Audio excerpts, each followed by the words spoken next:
Texas Governor Greg Abbott is here in studio with us, and we're thrilled to have you. Thank you so much for being here. Thank you all. What can you tell us about this? I mean, perhaps an isolated incident, but obviously not good. For one, it is isolated, but for another, it makes me angry. I consider this person to be a traitor, a criminal, fighting back against what we are trying to do in the state of Texas. We are using our National Guard to repel and to stop illegal immigration. To have a member of the National Guard be involved in assisting illegal immigration is reprehensible. Know this, I just recently signed a law that increased the penalties for smuggling illegal immigrants to a mandatory minimum of 10 years behind bars. This person, as a traitor to the cause and mission of the National Guard, hopefully will be put behind bars for more than 10 years. But let me use this as a public information message. If there's anybody who comes in and smuggles illegal immigrants, and you're going to be caught, you're going to be spending a long time behind bars in Texas. Another topic here on News of the Day. The Biden administration seems to fight you on just about everything you're trying to do down there. SB 4, the state bill where you can arrest illegals and deport them to Mexico, is just one of them. The other one is what you're trying to do to contain the border. That includes razor wire. Now, Dana and I have observed for months now how the Biden administration is not telling you to stop doing that. And we've seen Eagle pass Texas. And Matt Finn, 30 minutes ago in El Paso, said they've constructed 122 miles of razor wire. Question, why is the administration not stopping you from doing this? First, I have to applaud our National Guard for stepping up and laying down that more than 100 miles of razor wire, because it is an effective barrier that denies illegal entry. But look, as you all know, the number one issue in the United States and in the presidential race is illegal immigration. And you know that Texas is the only one stepping up doing anything about it. If Biden, who's so underwater in the polling on illegal immigration, were to interfere with what Texas is doing, it would really destroy his campaign. Then I'll add this, that the public doesn't know. The Border Patrol on the ground in all these areas that we're working, they support Texas doing what we're doing. So they're against the president. If the president, but they've bucked you on everything, and they've backed off of this, and we're just curious to know why. What explains that? It would completely dismantle the Biden campaign, going after the only person of the United States that's stopping illegal immigration. It would decimate his campaign. His campaign would be over. He might as well just leave office tomorrow. Remember, they said that they were going to come in and cut the razor wire. They haven't done that, and they don't want the visual of that, indeed. Exactly. But I do want to ask you about terror threat possibilities coming across the border. On Sunday alone, Easter Sunday, 919 known gotaways were recorded at the border. A 7-day average is 761. Terror watch list migrants for year to date right now, 69. I mean, this is scary. Peter Doocy asked John Kirby about it yesterday at the White House. Watch him here. The chief of the Border Patrol is saying, exactly, of 140,000 gotaways, if we don't know who is coming into our country and we don't know what their intent is, that is a threat. Does President Biden agree? The president absolutely believes that along that border we do have significant national security concerns that have to be met. He also said that they're doing everything that they possibly can. But are you worried that we're in a September 10th mentality on this issue? Well, let's be clear. The Biden administration is doing nothing to stop terrorists from coming across the border. They are knowingly allowing them in. And there's two categories here. There are the terrorists who are actually apprehended. The terrorists apprehended are an all-time record, many multiples of those who came across the border under the Trump administration. But second, you talked about the gotaways. Well, the terrorist will pay extra not to be caught. What that means is the number that we've caught, which is extraordinary, there's far more than that who've gotten across the border. Remember this also. Last month, the FBI director talked about a potential 9/11 type terrorist attack because of the terrorists who are coming across our border.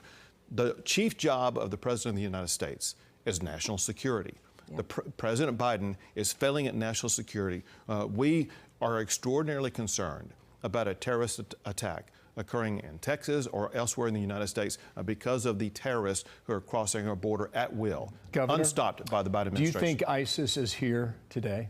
So I have no information that they are. However, again, the FBI director was talking last month about the possibility that ISIS could be coming here. Think about this concept. It's ridiculous that anybody has their shoes inspected at an airport these days when terrorists can come right across the border and sneak in and come here. Let me foreshadow also another concern we're going to have really soon. It's already kind of beginning right now, and that's going to be drone wars. The capability of the cartels about getting things across the border through drones already is extraordinary, and they're going to be more aggressive, more sophisticated in the drone attacks. We could sustain a drone attack anytime. You mentioned the campaign a moment ago. It seems like President Biden has turned his focus to abortion, and especially over the last 10 days, he's all about health care right now and getting away from the border. Do you think that can win this year? Because what we have suffered in the United States by Joe Biden's illegal immigration policies, by the lack of safety, by the number of Americans who are being killed by the migrants allowed in across the border illegally by the Biden administration. This is what you call murder by government policy. And Americans are sick and tired of it. Americans are going to vote for safety in this election. If you're not safe in your home, in your business, in your community, you can't do anything else. Americans are going to come out in droves and vote for safety and common sense in this election. Yesterday, we read a poll in Bloomberg that said 8 in 10 voters in the swing states consider the issue of fentanyl to be one that they will make a decision on who they're going to vote for based on that. If there were a change in administration, how quickly could some of the fentanyl be at least stopped or prevented from coming into the country? With a person like Donald Trump, who has the fortitude to get it done, it could be done overnight. There's a very simple way that you stop it. You close down the border. Know this, contrary to what Biden said, the president does have the full legal authority to close down the border immediately. And that's exactly what President Trump would do. Know this also. Texas Department of Public Safety alone has seized more fentanyl than is needed to kill 100% of every American man, woman, and child in the United States of America. This is extraordinarily dangerous. You shipped, I should say, you have bussed tens of thousands of migrants to places like New York City. How do you think this state is dealing with that today? The mayor, the governor, and all of them. In New York? Yes. They're dealing with the consequences of their sanctuary city status. They were open. Did you expect the reaction that you've gotten when you made that decision? And when you said the reaction, what are you talking about? What type? What? The headlines that have been on the front page of cities all across America. So here, and I mean, some of the headlines were them criticizing me for doing it. In a way, yes, I expected the hypocrisy, which is exactly what it is. But I also expected the reality, and that is these Democrat mayors and Democrat governors in these cities and states to which we have bussed illegal immigrants, we knew that they would not be able to deal with it. Just like Texas, small communities that we're trying to protect would not be able to deal with it.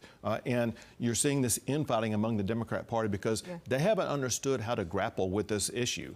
And it's causing a rift in their own party, but more importantly, it's causing a divide in the United States of America, a divide that will be fixed and repaired the day that Donald Trump is reelected to be president of the United States. Are you surprised that President Biden won't help the Democratic mayors of the United States on this issue? For one, let's be honest, does he really know what's going on? I don't know. I mean, I assume so. As Bill just said, he stopped talking about immigration because Obama told him to focus on health care. That was deliberate. So Biden is incapable of dealing with his own Democrats to actually do something on the border, to get something done on the border. Let me give you an easy example. If he wanted to fix the border, he could have gone and embraced H.R. 2 that was actually passed by the United States House of Representatives. That would have begun to fix the damage caused on the border. But that's the last thing he wanted to do. Governor, we really appreciate your time. Yeah. Thanks for coming by today. Great to in be our with studio you. here Let us in know New how York. your reception in New York is. We're glad you're here. Make some observations. We have many of our own. Okay, Governor? Thank you. Thanks so much. Thank you all.